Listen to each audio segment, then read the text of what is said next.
What do you think about these 4 characters? They look totally different, right? Well, right and wrong. Let me pronounce these 4 characters for you. Yi, yi, yi.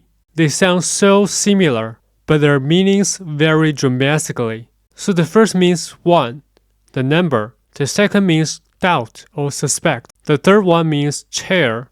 The fourth means meaning. Well, actually, they have almost the same pinyin, the phonetic alphabet. The only difference of their pronunciation is their tones. And learning tones is exactly the first step we are going to take when we start learning Chinese. So what is a tone? It is a particular pitch pattern on a syllable that can be used to distinguish different meanings. In English, there's no tones. You can use different pitch to speak the same word and their meaning won't change. But if you change the tone of Chinese, the meaning will be so different. For example, the tones of the 4 characters we mentioned before are yi, yi, yi, yi. You can repeat to feel the difference. You may notice that there are some lines in different directions on the pinyin. That's right, they are the tones of Chinese. And keep in mind, we share the same letters in pinyin just as they are in English, so you don't need to remember those phonetic alphabet because you already do. But of course, the rules combination are different. We will talk about that in detail in another video. There are 4 tones in Chinese, and we are talking about Chinese Mandarin, which is the official language in China. And don't worry, almost 1.4 billion of Chinese people speak Mandarin. Now let me help you to learn these 4 tones. Follow me and read. Yi, yi, yi, yi. The first one is called yin. When you say the word yin, you can tell the pitch.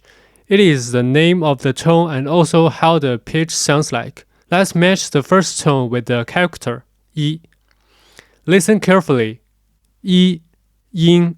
The pitch is totally the same, right? Alright, let's get to the second tone, yang.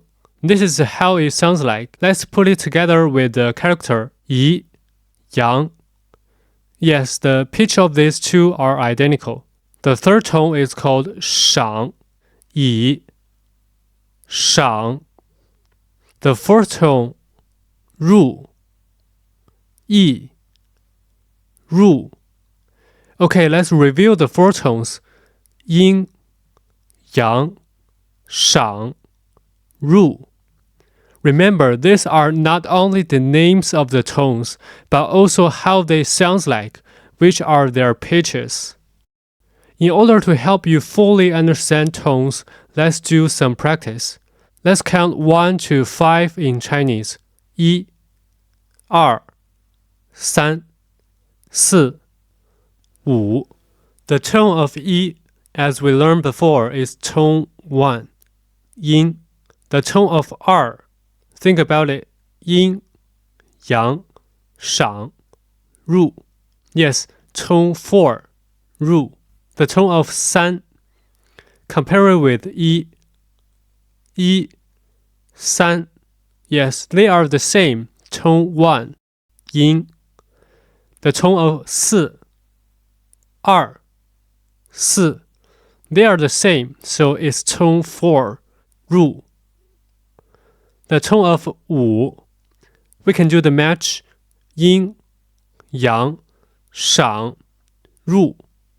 Yes, it's tone 3, shang, 5, shang. Their pitches sound the same. You may notice we didn't use tone 2, yang, right? I can give you an easy example. When you want to say okay, fine, alright, yes, and so on in Chinese, you can just say one character, 行. The pinyin of this one looks similar with the word saying, right? But we use velar nasal or back nasal, which means the position of pronunciation is at the back part of your mouth. If you can't pronounce the back nasal, you can just say 行, which is similar with the word saying, but headed with the X. 行, 行, both are okay.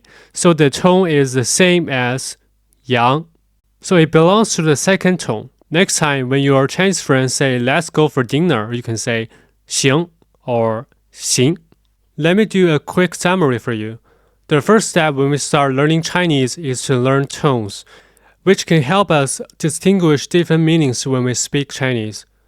Tones are the lines on pinyin, and pinyin is the Chinese version of phonetic alphabet, which can help us spell how the characters sound like.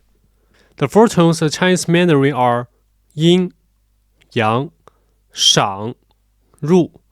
These are both the name and pitches of the tones, which can remind you how they sound like. So yeah, we have taken the first step toward mastering Chinese. What is the second step? Well, the second step is to learn the meanings of Chinese characters by their shapes. Chinese is a special language. It is the combination of sound, shape, and meaning. It is the only ideogram in the world today, which means we can tell the meaning from its appearance. But before we start learning the shape of Chinese characters, we need to be familiar with pinyin. This is how we get fully prepared for the future, and I will see you in the next video.